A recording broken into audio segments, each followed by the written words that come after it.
Hello, people. Andrew here, talking about comics from a reader, collector, speculator, investor point of view. Today I'm in that order of importance, and today I'm looking at a Marvel series from 2003 to 2004 called 1602. It was written by Neil Gaiman, illustrated by Andy Kubert, and colored by Richard Isanove, with covers by Scott McKowen. So let's just talk about the artwork to begin with. Scott McKowen works with something called scratchboard. That's where you have a white board. Sometimes it's white clay board with black ink on top of it. The artist then scratches out using a knife or needles or whatever he needs to, scratches out an illustration, and the white that comes up from beneath, that's your illustration. This is an old technique used for engraving, hundreds of years ago.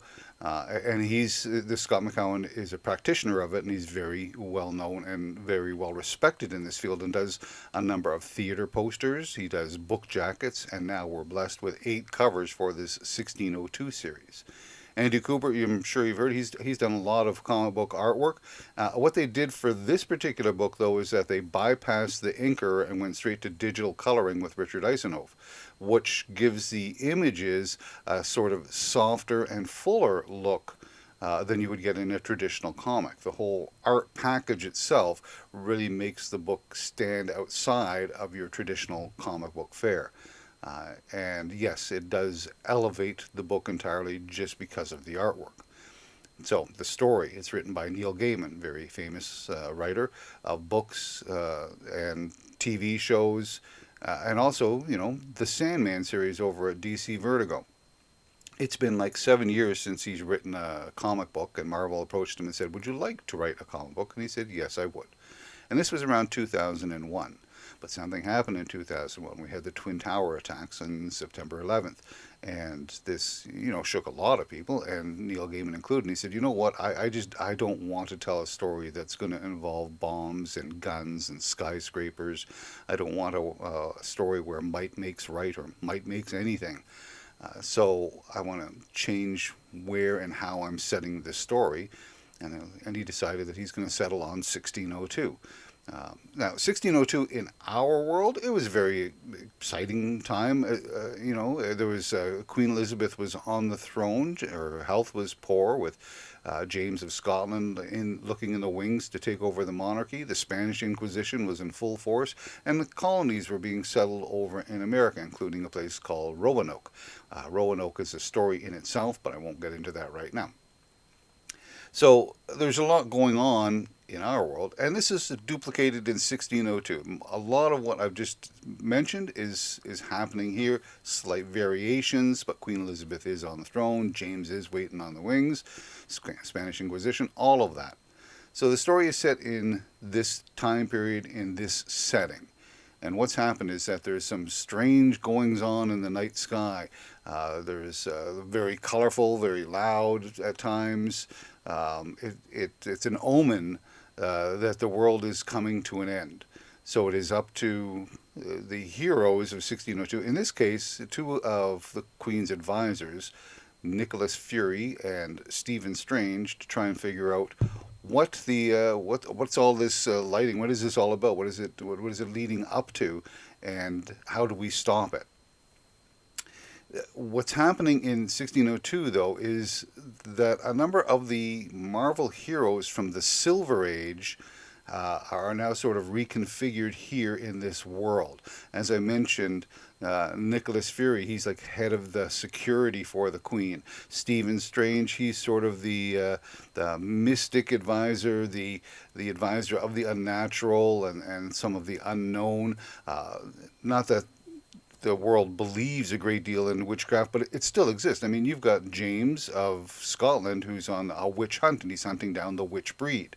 The witch breed in 1602 are mutants. We have a variation of Iceman and Cyclops and Angel.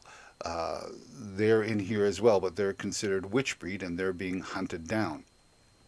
A lot of the characters from that Silver Age make an appearance in some way or another within the pages of this book, as all of the threads sort of are drawn together to try and figure out why this calamity is happening in the world and what can be done to correct it. And as I say, there's a fair amount of political intrigue. You've got factions that are trying to that are opposed to one another. People that are unexpected aid here and unexpected traders over here, uh, involving variations of the Marvel characters. I don't want to tell you too much more about that. It's a very good story. I do recommend the read, but I'm going to put a caveat on here so that if you don't know anything at all about Marvel, if you just came in, you got to know something about superheroes and how they operate. If you're just expecting a period piece about 1602, this won't work for you because there is a lot of the superhero elements involved in the story. But you don't necessarily have to know the Silver Age Marvel heroes. You just have to know that superheroes are a thing, and this is how it would adapt in 1602. But if you do know the Marvel characters, it has that much more resonance and relevance. Because you can see the characters and what they look like now in this new world, and it is an interesting take. Neil Gaiman does a good job of taking a look at the foundations of some of these characters and adapting them to an older period of time. How might they react? What might they say? Things that they would do. It's a very good. He's very aware of the characteristics of the heroes, and he applies them quite well in this story.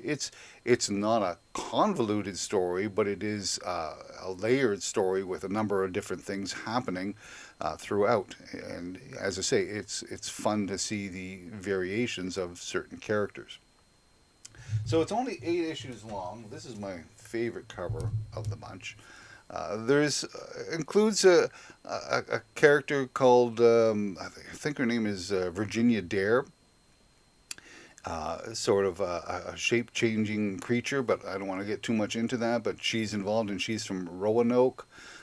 There's her companion Rajas.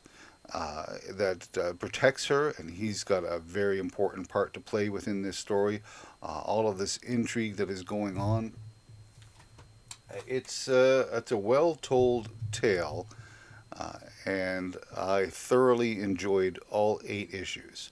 I was reading a review, and somebody said it was just a little too long for them. They would have liked to have seen it, tightened up a bit. But I'm on the opposite hand. I'd say, give me more of these characters doing more of their things. I just find it very interesting.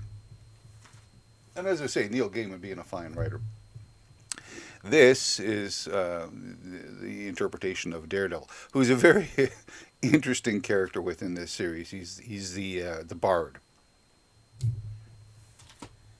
and there are part of it is characters you haven't seen them yet. Where's this character? Where's that character? And that some of that gets revealed. Some characters are left behind, but for the most part, your early Silver Age superheroes from Marvel are represented here. These are just great covers. I like them. I mean, I don't think that the video here is doing it as much justice as if you see it in your hand, because you can actually see the marks where the scratching has been done. It's not like a blur, but very defined lines involved in it. I think you might catch some of that with this one here with Stephen Strange. Anyways, it's a great story. I really liked it. I recommend it, especially if you're a reader of Marvel. If you like Neil Gaiman's material, which goes okay. So let's talk about the collecting part. As I say, variations of Marvel heroes. Neil Gaiman, Scott McKowen artwork. I mean, for the artwork alone, it's got a couple of different things happening here. Very high quality book with a good story as well. Speculation and investment. Neil Gaiman was asked in an interview if you could do another TV series or whatever of any of your works, which one would you choose? And he said 1602. That doesn't mean that that's going to happen. It just means that he favors this one and sees it as a possibility for a TV show or something. So somebody else might feel the same way. But I don't think that's going to change the value of this book at all. I think, it's I don't think it's necessarily in the bargain bins, but it's not an expensive series. I mean, the first one might cost you more than one because it's issue number one, but there's nothing here to really say, hey, let's spec on this book, let's invest on this book. Variations of characters, yes, and sometimes that's interesting, but I don't think it's enough to turn any of these books into a speculation or an investment book.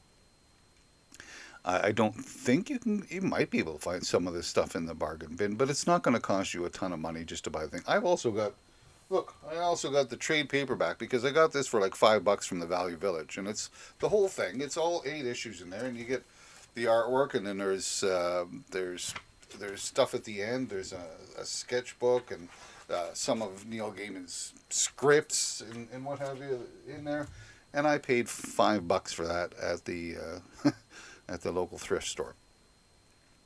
So 1602, recommended if you're a Marvel reader, especially if you like the Silver Age, the main characters that are part of Marvel. Great if you like Neil Gaiman stuff. Great for the artwork. So yes, it is a recommended read. Just with that one little caveat in there, and not so much on the speculation or on the investment. Just a really good read. That's what I got to say about 1602. Well, be good to yourself and be good to others. And you know what? We'll talk again soon.